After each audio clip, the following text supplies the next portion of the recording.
chez eux le détail de la fiche. Il y a quelqu'un qui avait une fiche, alors on dit souvent vous pouvez avoir des notes, vous n'êtes pas obligé. L'objectif est que vous en décollez, vous savez ce que vous devez dire sur votre mini-entreprise, mais la partie compta en général a une fiche. C'est mieux d'avoir des petites fiches que d'être toujours tourné vers un PowerPoint qui est projeté très loin. Ici, le PowerPoint est juste à côté de nous, on peut le regarder, on peut vous regarder, mais lors de vos assemblées générales, parfois ils seront complètement derrière, ou bien ce sera beaucoup plus loin sur un autre écran. Donc, compta peuvent avoir... Et je voulais surtout insister aussi sur le fait que la fiche, évidemment, avec les couleurs de la mini-entreprise.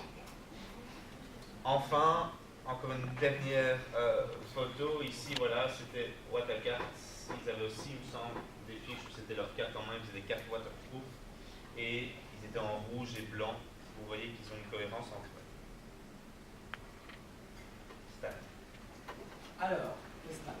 Donc, deux possibilités, comme je l'ai dit. Soit vous avez votre produit est fait, soit votre produit n'est pas fait et votre stand, c'est plutôt un stand d'information ou de précommande. Mais on vous demande de faire un stand. C'est vraiment quelque chose d'important et c'est déjà un entraînement. Vous allez avoir des ventes de Noël un peu plus tard, fin novembre, début décembre, et il y aura le prix du meilleur stand. Déjà, c'est déjà un entraînement. Vous pourrez déjà avoir une base que vous pourrez améliorer ensuite.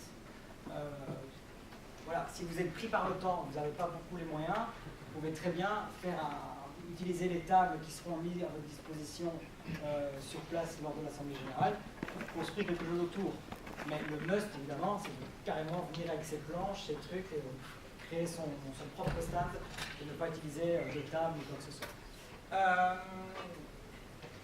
Évidemment, important, si vous faites un stand d'information que vous n'avez pas le produit, eh ben vous devez avoir des bons de commande déjà prêts pour que vous puissiez récolter les informations du potentiel client. Toujours afficher le prix. Le prix est un élément légalement obligatoire. Normalement, toute vitrine, tout stand de vente sur des marchés au poids, le prix doit être figuré. Si le prix n'est pas figuré, on pourrait vous pénaliser. Il faut absolument attirer le regard. Okay, donc votre stand doit flasher. Important, si vous faites des ventes, vous avez le produit que vous vendez, notez bien le nombre de produits que vous avez vendus.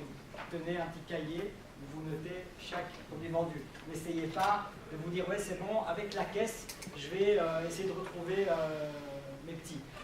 Ça foire à chaque fois. Donc un petit cahier avec les nombres de produits vendus, c'est ce qu'il y a de mieux. Et évidemment une petite caisse avec une clé, c'est le must, que vous puissiez fermer si vous quittez le stand et que quelqu'un prend le relais. Évidemment, rendez-lui la clé pour qu'il puisse ouvrir la caisse. Et la petite caisse en métal, un truc, si vous n'avez pas de caisse en métal, vous allez chez Blocker, ça vous en retrouverez pour 5 €.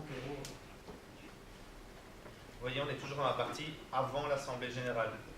C'est des choses qui se préparent bien avant. On n'est pas encore à l'Assemblée Générale. Ça veut dire que toutes ces choses-là, vous devez déjà les anticiper maintenant.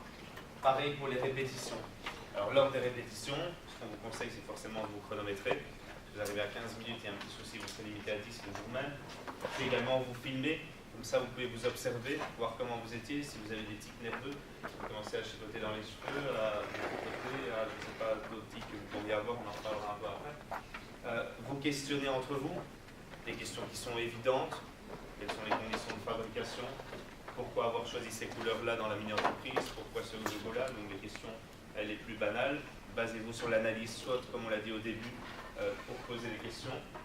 Faites attention à vos gestes et mots parasites. Tous les il y en a qui arrivent à faire ça carrément à la fin de chaque mot des parasites. Donc faites attention. Avec tous ces trucs-là, ça revient très vite avec le stress. Et puis, préparer les fiches et le support visuel, forcément ça se fait avant, ça ne se fait pas le jour même à l'arrache. On écrit vite sur un morceau de papier, on se dit merde, qu'est-ce que j'ai écrit? Vos fiches, si vous les faites, logo de la mini-entreprise et fiches cartonnées. Pourquoi? Parce que si vous avez une feuille en main et que vous êtes stressé, si c'est cartonné, on ne le verra pas. Okay? Ça s'entendra pas.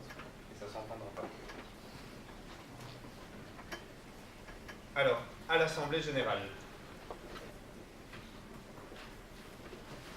Vous ne pouvez pas arriver au moment même du début de l'Assemblée Générale, évidemment. Vous devez être là une bonne demi-heure avant, minimum.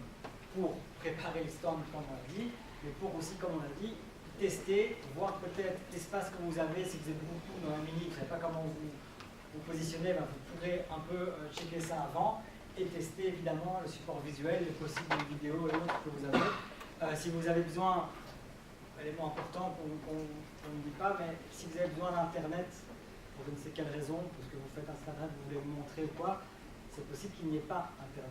Il n'y ait pas la possibilité d'avoir un accès Internet. Donc, renseignez-vous auprès du coordinateur de votre conseiller pour savoir si vous avez un accès Internet à votre disposition lors de l'Assemblée générale. Et prenez 5-10 minutes avant pour vous relaxer. Vous prenez du recul un petit peu, sortez, allez prendre l'air, ça fait du bien, et puis vous rentrez sur scène, vous installez. Et vous n'allez pas commencer direct, hein. Il y a une petite intro, il y a un petit quelque chose qui est préparé par les coordinateurs qui présenteront l'Assemblée générale. Et ensuite, il y aura un ordre de passage qui sera défini.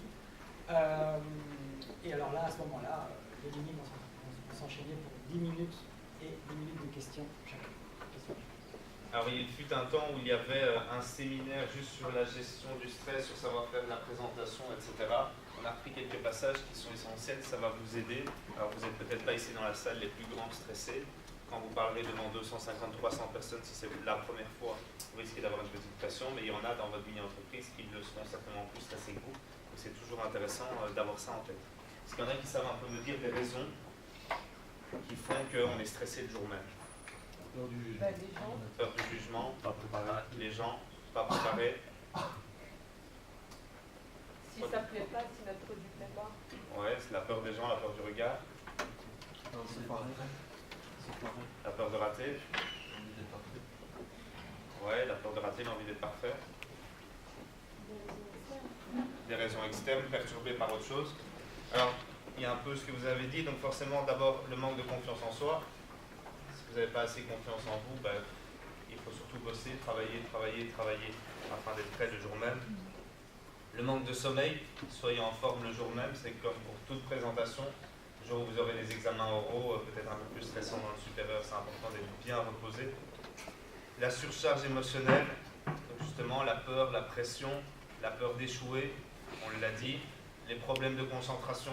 Il y en a, ils y peuvent rien, qui ont des troubles de l'apprentissage, des problèmes de concentration, ben ça se travaille. Il y a des méthodes d'apprentissage que vous pouvez trouver facilement. La posture aussi. Alors la posture est hyper importante, puisque si vous êtes refermé sur vous-même, ça a été prouvé scientifiquement, si vous êtes refermé sur vous-même, votre taux de stress va augmenter. Si vous êtes ouvert, votre taux de stress va diminuer, votre confiance en vous va augmenter. C'est hyper important de bien se tenir, d'avoir les pieds bien ancrés dans le sol. Surtout pour les filles. Il y a un truc très agaçant que je ne supporte plus de voir en assemblée générale, c'est ce petit mouvement-là, mais c'est surtout la jambe qui se plie. Parce que les filles, quand la jambe se plie, il y a le bassin qui se décale. Et alors on a un truc comme ça. Et c'est très agaçant d'avoir quelqu'un qui pendant 10 minutes fait des petits sauts sur place. Donc ayez bien les pieds ancrés dans le sol et ne bougez plus une fois que vous avez vos pieds. Éventuellement quand vous parlez, vous pouvez vous avancer, mais ne commencez pas à stresser, à essayer de faire différents trucs qui ne serviraient à rien. Et enfin, d'autres facteurs, effectivement des facteurs externes. Alors les conséquences du stress, qui sait me dire un peu quelles sont les conséquences. Comment est-ce qu'on va le voir sur scène, ce stress? Bégaiement, on tremble. Tremblement, Bégaiement. bégaiement, Ne pas regarder vers qui on parle. transpiration, Voix basse. Moi, je sais pas. quoi d'autre? Tremblement, on l'a dit. Perte de confiance en soi. Ça veut dire quoi? Ça veut dire qu'à un moment, on ne sait plus parler. Et je vous explique un petit exemple que j'ai vécu. C'est déjà arrivé quasiment en assemblée générale. Des personnes qui font une présentation et qui sont sur le point de s'évanouir. Moi, je l'ai connu quand j'étais en primaire.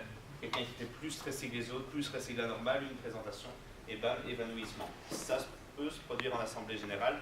Ça s'est déjà vu qu'il y a des personnes